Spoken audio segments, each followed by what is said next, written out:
Hey there guys, Elita Legionarii here, and today I'm bringing you another 2v2 I did for Total War Rome 2, a game with Pdawg, who was in command of Parthia this battle, and I took Rome.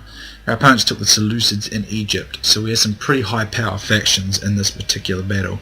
So let's load her up and get into it. So when I take Rome, I always like to go with a pretty balanced force.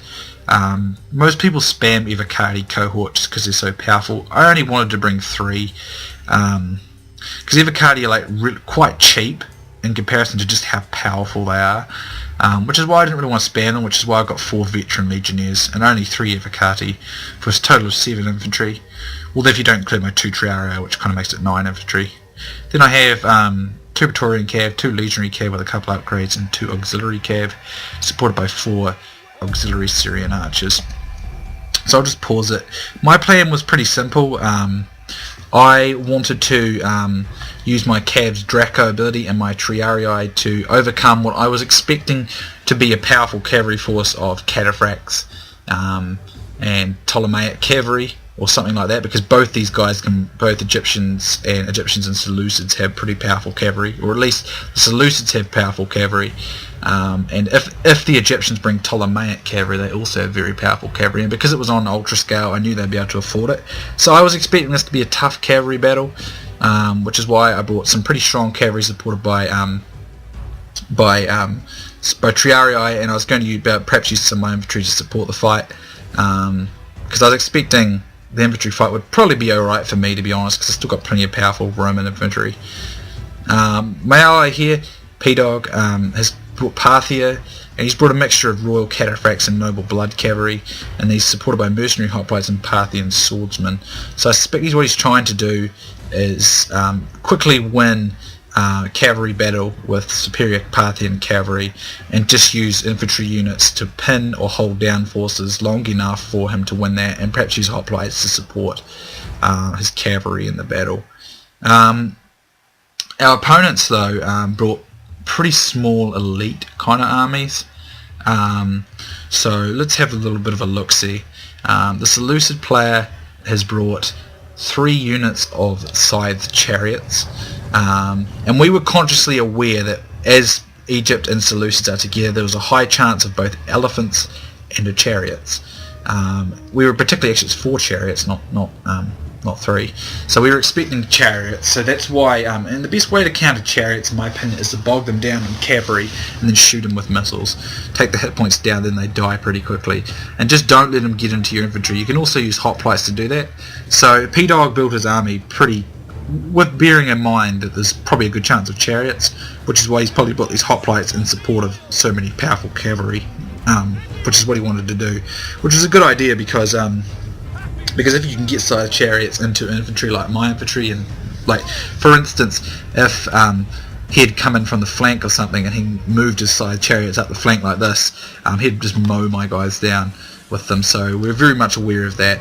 But anyway, as you can see, these noble blood cav now get into these guys here,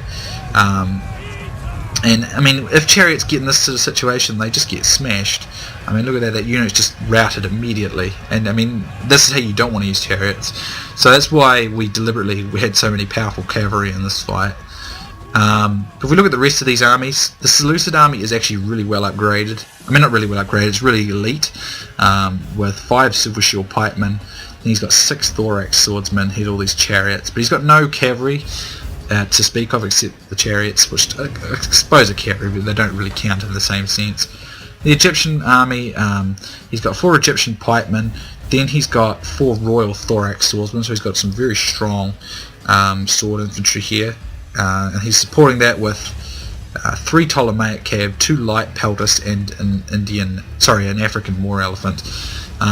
So his army's more balanced, to be honest. He's also got out here 2 more Ptolemaic cavalry, so this Egyptian army is definitely a better army in my opinion. He's got cheap pikemen which he can use to fix and hold units if he uses them properly. Then he's got some really powerful sword infantry, which should be able to go toe-to-toe with most of my sword infantry pretty easily, supported by some really good shot cavalry. However, he probably could have done to have maybe some spearmen, or archer units, just because he's facing Parthia, and you want to be prepared for Parthia, because Parthia can spread you out pretty well, and if it spreads you out and takes you out in individual cav fights, you'll lose, because Parthia is good at that sort of thing. So what they want to do is try and get Parthia to stay close to where they are, so they can get their numerical numbers down on Parthia and destroy it. And that does sort of happen in this fight, at the start of it at least. What I was trying to do was, I noticed that his general's out here in the Silver Shield Pikemen, so I am going to try and wear these guys down with heavy shot. And because his own rules were no horse archers, he's kind of actually, my Parthian allies perhaps slightly weakened himself, and that horse archers would have been really good for him here. He could have picked away at these Ptolemaic cavalry, then hit them with charges, and that would have left the rest of that Egyptian army fairly weak and isolated. Here he gets some great charges down these on much of these raw cataphracts and noble blood cavalry, because he gets these shock charges with trample down, which actually means that he's getting pretty beat up there. But what's happened is, out here, he's kind of come away from his line and gone out further. He wants to be consciously aware of this, because he doesn't want to fight Parthia far from his own support structure, which is kind of what's happened, although he's close enough, I guess, that he's able to pour in some sword infantry and other units. Here's a great move by Pdawg. He's going to catch these chariots while they're stationary, try and destroy them, drop their hit points, and they'll die pretty quickly. And if they're out of the way, if he just deals with those chariots, I can kill their infantry pretty easily, because I can use my archers to break up his pikemen, and then use my cavalry to support. So as you can see over here, he's going to lose his general early on in the PC Egyptian player, which is not good. It's going to reduce his morale all around the field. But he's kind of isolated here, and it's allowing my Parthian ally to spread him out again and fight him in individual cav fights, which is, like I said, going to be in Parthia's favour. What I'm doing here, if we look on the battle map, I'm trying to wrap around my opponent here and support him as quickly as possible. So what I've done is I'm sending 2 of my auxiliary cav into the flank over here to help him, because as he gets closer to the Egyptian line, it'll get a little harder for him. So I want to try and support him. And these elephants come into the fight, he's in a bit of a danger, because he has no means to kill them with no horse archers or missile units. Over here, sorry if I keep coughing, it's just because I'm talking so much and my voice is getting kind of hoarse, or dry. My throat's get dry. But he's trying to use his sized chariots here. That's why I left my 2 legionary cav behind, so I could charge them and block them from getting at my infantry. As you can see, I've already weakened his general's Seleucid unit, Silver Shield unit down to 35 men, and I'm doing the same thing over here, as you can see. And I'm just getting into a position. What I'm going to do is I'm going to attack at the flank here, where there are spears are. I'm going to come into the flank of this unit here, and I'm going to try and make a breakthrough with my sword units through here. I'm trying to use my cavalry though to support my ally, because as you can see, the Egyptian player is now starting to get the edge in quite a few of these battles out here, so I need to work pretty quickly to come and help my ally. So I'm bringing my Praetorian cav this way. I see a gap, he's retreated here, I see a gap formed, so I'm going to come in and quickly destroy these guys, and then I'll come in and turn these guys around, pin these guys up, and then come around and do this and destroy my Seleucid opponent here, because I want to quickly get over and help my Parthian ally, because he's doing well, but he's getting pinned down to melee fights, which with his elephant and some of these sword infantry is not really great for Parthia. He's doing alright, but what he wants to do is try and get more charges and cycle the battle around a bit. So what I'm trying to do is quickly work fast so I can come and help him when he needs to. Because as you can see, my Seleucid opponent, again, was very reactionary. He reacts to everything I was trying to do to him, and I catch him in piecemeal battles. And as you can see, I single out individual units for charging and that sort of thing, rear charges, and I'm able to easily break up his forces. As you can see, I've taken minimal casualties at best. And then I come over here, and I've been using Draco in as many different places on the battlefield as I can to reduce enemy morale, which is good. I'm over here to help my ally. Some of these thorax swordsmen are over here. The Noble Blood Cavalry are alright to leave in melee for quite a while because they're good melee, and even cataphracts are okay at it, but it's preferable for cataphracts to come in and out in charges because they are shock cavalry, which is where they're going to be better. So it's probably better if my opponent kind of uses cataphracts and cycling charges, constantly charging in, out with them, because that's the best way to use cataphracts and other shock cavalry, while he uses his melee cavalry to pin units down. So I bring in my Praetorian Cav to support my auxiliary Cav and support my ally here, and I get these Thorax Swordsmen routing. My ally is getting these Egyptian Pikemen routing because they're lower morale. Would have helped too with Draco on them, which would have reduced their morale.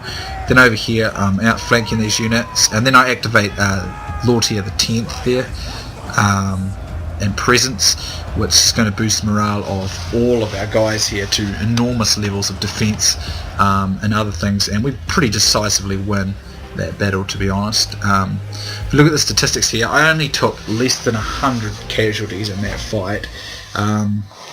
My Parthian ally had a harder time of it because he was more in the thick of the battle for a long time, but he got some great charges in, and he pinned down that Egyptian army quite quickly, and it gave me time just to rip that Seleucid army up. As you can see, it got less than 100 kills. He did a fantastic job of stopping these chariots. Definitely commend Pdawg for that, because chariots, if they can get into infantry, can be a totally devastating on your troops, and he did a great job of using his Noble Blood Cavalry and cataphracts just to literally pin these guys down, smash their hit points up, and as you can see, they just did not pay for themselves. This unit's well over 1,000. I think it's about 1,300 for a chariot, so I mean, look at all those chariots. Got like virtually no kills, and it was heaps of his money. Same with the Silver Shield Pikemen. Again, Pikemen are very, very difficult to use on patch 14. I highly recommend not using them, to be honest. They're very vulnerable, especially elite ones. You can get the same out of a cheap pike unit that you can out of elite ones, so all these Silver Shield Pikemen just really didn't pay for themselves. And once they all got destroyed, his Thorax Swordsmen just had no support, and they were easily isolated and destroyed by my Roman infantry and Roman cavalry. If you look at my guys here, as you can see, my infantry actually didn't do that much, because they did get some severe routs and kill a lot of men. They took like no losses. But they just didn't get into that fight for very long because they just so quickly killed my opponent. They just didn't really, they were just getting started basically, and they just didn't get that chance to carry on because he got ripped up by a lot of my missiles, and I was able to use my cavalry to get some rare charges and quite a few Dracos, which dropped morale all around the battlefield for the enemy team. Look at the Egyptian player. I think had he fought closer to his line, he could have done a lot more damage to Pdawg's Parthians, but he got himself charged out at him, and his Ptolemaic Cav got isolated from his infantry support for quite a while in that fight, and that played into Pdawg's strength. He's just held it closer to his line and drew Pdawg in. But again, what kind of happened in this fight, they got spread apart from each other, and they didn't essentially support each other enough, and again, it goes to show teamwork generally allows you to come out on top, and that is basically what happened for me and Pdawg. So good game to everyone involved in this battle. Hope you guys enjoyed it, and I'll be seeing you soon next time.